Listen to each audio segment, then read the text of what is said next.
All right, so week 14 in the NFL, and we are diving deep into these power rankings, see who's on top, who's still in the hunt for a playoff spot. We've got three different sources we're looking at today: official NFL rankings, some playoff probability numbers from PFF, and then a little bit of expert picks from CBS Sports. It's getting really interesting now. We've got some really tight races, some upsets nobody saw coming, and enough injuries to make a fantasy football player weep. Yeah, it really is interesting how these sources kind of paint a different picture of the landscape. Yeah. You get the NFL rankings, they really capture, the heat of the moment, who's hot, who's not. You got PFF, they're crunching the numbers, spitting out playoff probabilities like a robot fortune teller. Yeah. And then CBS Sports, well, that's where you get those spicy expert opinions. Yeah. The human element in all this data. Yeah. So let's start at the top. The Lions. All three sources agree. They're the team to beat right now, sitting pretty at 11-1. But the NFL rankings, they throw in a little dose of reality, injuries. And we're not just talking about, a few bumps and bruises. We're talking potentially season-altering stuff. Yeah, the Lions defense is hurting, especially at linebacker. They've got 4 guys on injured reserve, which is about as bad as it gets. I mean, think about it. That's almost half your starting linebacker core gone. They just signed K'Wan Alexander. They even brought Jamal Adams onto the practice squad. For those who aren't deeply ingrained in NFL lingo, that basically means they're keeping him on speed dial, hoping that he can get healthy enough to contribute. These are desperate moves, even for a team with a sparkling record. It makes you wonder, how long can they keep this up? Can their offense carry them through the rest of the season? They've been putting up video game numbers. But they got a tough schedule ahead. Packers, Bills, looming on the horizon. That's where those PFF probabilities kind of come in handy. They're still predicting that Detroit has a strong chance to hold on to that top seed in the NFC, despite the injuries. But that margin for error is definitely shrinking. Every game is a must-win now. And speaking of contenders, let's not forget about the Eagles. They just dismantled the Ravens, and they're quietly sitting at 10-2. The Eagles. They seem to be peaking at the right time. Their defense is suddenly looking like a steel curtain. Their offense, while not flashy, is efficient, finding ways to win. Plus, they got a much easier schedule compared to the Lions. Their defense is a great example of how, one single change can really shift a team's entire trajectory. New defensive coordinator Vic Fangio comes in, boom, they're shutting down offenses left and right. Add in some key acquisitions like Zach Bound and Jalen Carter. You got a recipe for a serious playoff run. Okay. I'm getting chills just thinking about it. A Lions versus Eagles NFC Championship game. That would be epic. But before we get ahead of ourselves, let's talk about the other powerhouse in the NFC, the Vikings. They're 10-2, flying under the radar, and they're boasting the #1 defense according to PFF. How are they doing it? Their defense is for real. They're just not getting as much buzz because their offense has been a little inconsistent, but they have a knack for winning those close games. And they're going to be a tough out for anyone. Don't forget about that Week 18 matchup against the Lions. That game could decide the entire NFC North. Oh, yeah. Circle that one on your calendar, folks. It's going to be a barn burner. Now shifting gears over to the AFC, where the Bills are looking like the team to beat after absolutely demolishing the 49ers. They're sitting at 10-2. They've already clinched the AFC East. And frankly, they look terrifying. What's scary about the Bills is that they're not just winning, they're dominating. They scored 30-plus points in 6 straight games. Josh Allen's playing like an MVP candidate, and their defense is shutting down opponents, especially now that they've got linebacker Matt Milano back. They are clicking on all cylinders. And let's not forget, they have a pretty favorable remaining schedule, so they could very well be on their way to securing the AFC's top seed. But of course, there's another team in the AFC with their eyes on that prize. The Chiefs. They're 11-1, but something feels a little off. The Chiefs. Yeah, the NFL rankings kind of highlight a concern that's been bubbling under the surface. Their left tackle situation, it's been a revolving door of players all season, and it's really impacting their ability to protect Patrick Mahomes. It's like having a Ferrari with a flat tire. You can still drive it, but it's not going to reach its full potential. It's a reminder that even at 11-1, every team has weaknesses. And in the playoffs, those weaknesses get magnified. We've seen it time and time again. A seemingly unstoppable team gets derailed by one single vulnerability. The Chiefs need to find a solution, and fast, if they want to avoid becoming another cautionary tale. The good news is they have options. Wanya Morris, Kingsley Suwantiaria.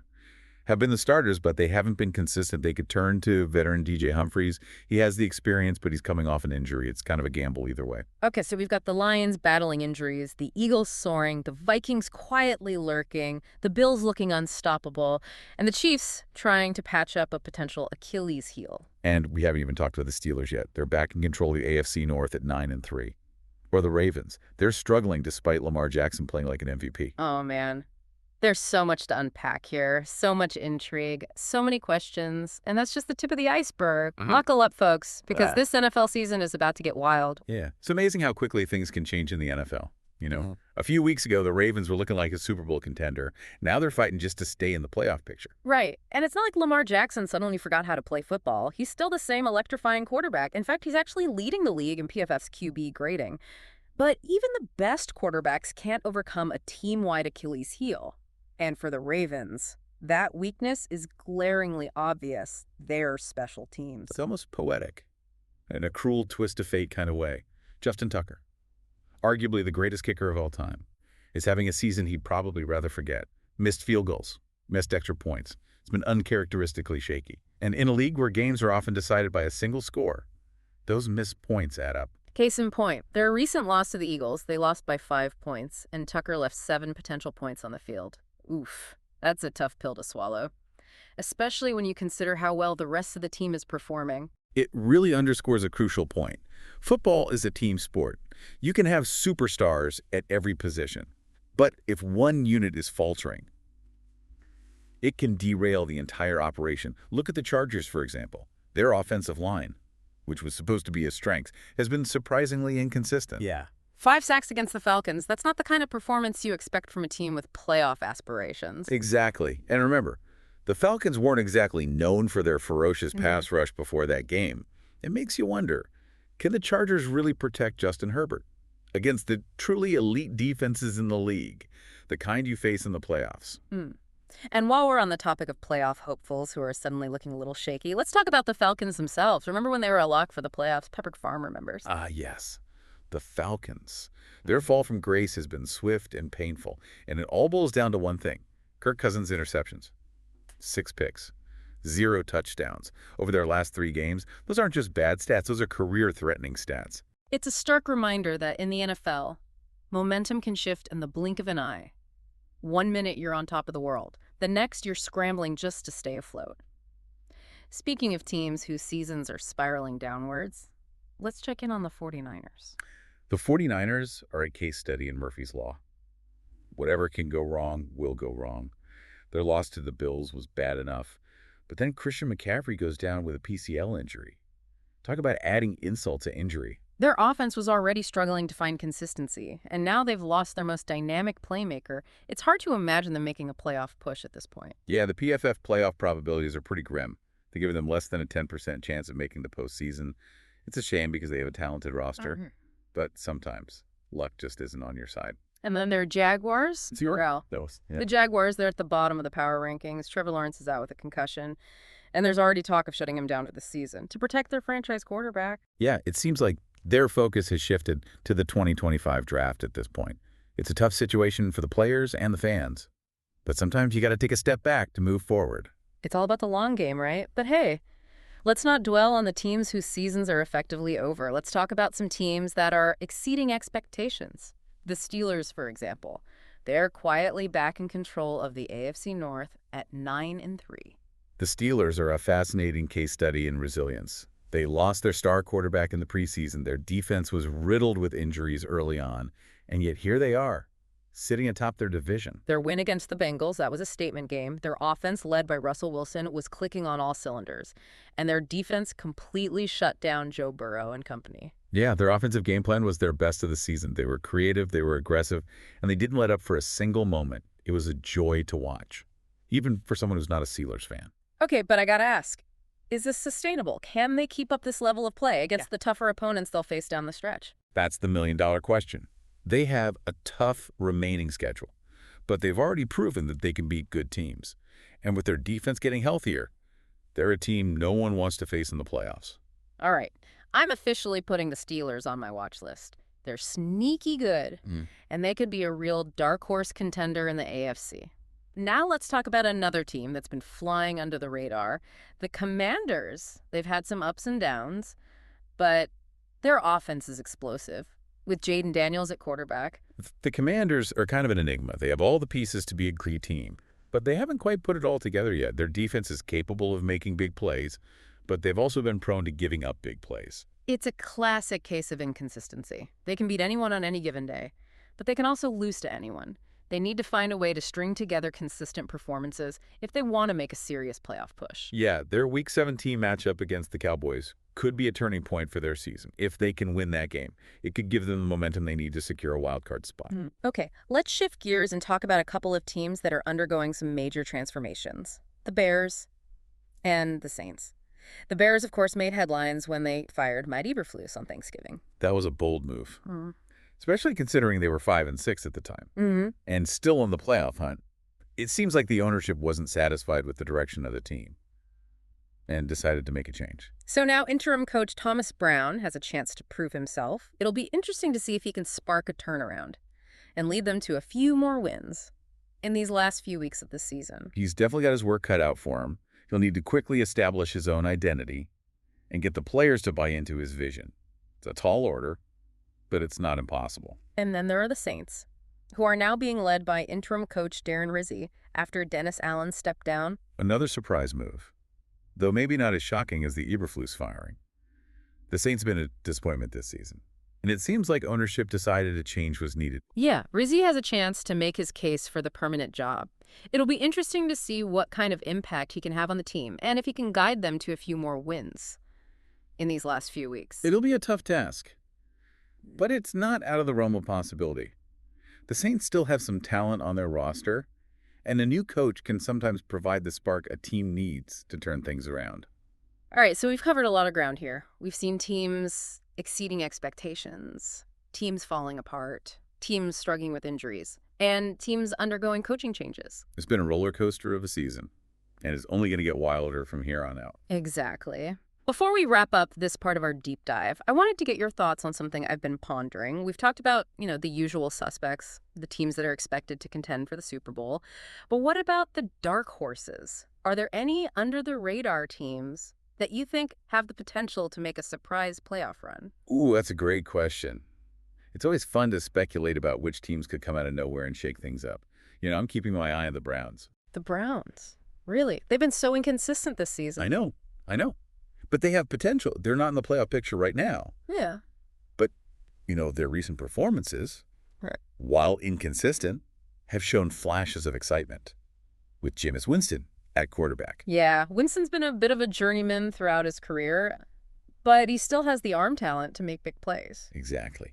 And their defense has been surprisingly solid. If they can find a way to put it all together, they could be a dangerous team in the playoffs. All right. I'm intrigued. The Browns are officially on my radar now. We'll see if they can make a late season push and sneak into the playoffs. Okay, we're back for the final stretch of our deep dive into the Week 14 NFL Power Rankings. We've explored the contenders, dissected the pretenders, and analyzed the teams caught somewhere in between. It's been a wild ride. And the best part, it's only going to get crazier as we head towards the postseason. Yeah, and the playoff picture's far from settled. We've got multiple teams vying for those coveted playoff spots. And the next few weeks are going to be absolutely crucial in separating the contenders from the pretenders. Every game, every snap, carries immense weight. Yeah, it's like watching a high-stakes poker game unfold, with each team holding their cards close to the vest, trying to outmaneuver and outplay their opponents, and just when you think you've got a read on the situation, boom, a surprise twist emerges, throwing everything into disarray. That's the beauty of the NFL. It's unpredictability. We've already seen upsets no one saw coming, injuries that have reshaped the landscape, teams rising from the ashes to defy expectations, and we're not even done with the regular season yet. Let's start with the NFC, where the Lions, despite their injury woes, are still in the driver's seat. They have the talent, the experience, and the motivation to secure that top seed and home field advantage throughout the playoffs, but it's not going to be easy. No, the Eagles are nipping at their heels, and their defense is playing with a level of swagger and confidence. That's contagious. Plus, their remaining schedule is relatively favorable, so they could very well be in a position to steal the NFC crown if the Lions falter. And let's not forget about the Vikings. They've quietly put together a 10-2 record, and they boast the top-ranked defense in the league, according to PFF. They might not have the same star power as the Lions or the Eagles, but they're a tough, gritty team that knows how to win close games. They could be a real sleeper pick to represent the NFC in the Super Bowl. Yeah, that Week 18 showdown against the Lions, Yeah. that's going to be an absolute must-watch, the NFC North title, and potentially even the top seed in the conference. Could very well be on the line in that game. Mark your calendars, folks, because that's going to be a battle for the ages. Now, shifting gears over to the AFC, where the Bills are looking like the team to beat. They're firing on all cylinders. Their quarterback's playing at an MVP level, and their defense is stifling opponents. They're the favorites to represent the AFC in the Super Bowl, and rightfully so. But don't crown them just yet. The Chiefs, despite their struggles on the offensive line, are still a formidable opponent. Patrick Mahomes is a magician, capable of making something out of nothing, and their defense has shown flashes of brilliance. They might not be as dominant as they have been in past seasons, but they're still a team no one wants to face in the playoffs. And let's not sleep on the Steelers, who have quietly climbed to the top of the AFC North. They've overcome injuries, adversity, and doubters to put themselves in a position to make a deep playoff run. Their defense is playing lights out, and their offense is finding its rhythm with Russell Wilson at the helm. Yeah, their win against the Bengals was a statement game, showing the rest of the league that they're not just a fluke, they're a legitimate contender, and they're hungry to prove it. All right, so we've got the Lions, the Eagles, and the Vikings battling it out in the NFC. We've got the Bills, the Chiefs, and the Steelers vying for supremacy in the AFC. It's a clash of titans, and the stakes couldn't be higher. But as we've seen time and time again, the NFL is a league of surprises. The teams we expect to dominate don't always live up to the hype, and the underdogs often find a way to shock the world. Which brings us to the final thought I want to leave our listeners with. Who's the dark horse, the team no one's talking about, that could make a surprise playoff run? We mentioned the Browns earlier, but are there any other teams lurking in the shadows, ready to pounce when the opportunity arises? It's a tough question. But I'm going to go with the Commanders. They have the talent, they have the potential, and they have a quarterback in Jaden Daniels who can make plays. They've been inconsistent this season. But if they can find a way to put it all together down the stretch, they could be a dangerous team in the playoffs. I love it. A dark horse pick for sure. Well, on that note, I think it's time to wrap up this deep dive. We've covered a lot of ground, analyzed the latest power rankings, and explored the most intriguing storylines heading into the final stretch of the NFL season. It's been a pleasure, as always. And to our listeners, keep your eyes peeled for those surprise upsets, those breakout performances, and those unexpected twists and turns that make the NFL the most thrilling sport in the world. The race for the Super Bowl is heating up, and it's anyone's game at this point. Thanks for joining us on this journey through the world of NFL power rankings, and we'll catch you next time for another deep dive into the latest sports news and analysis of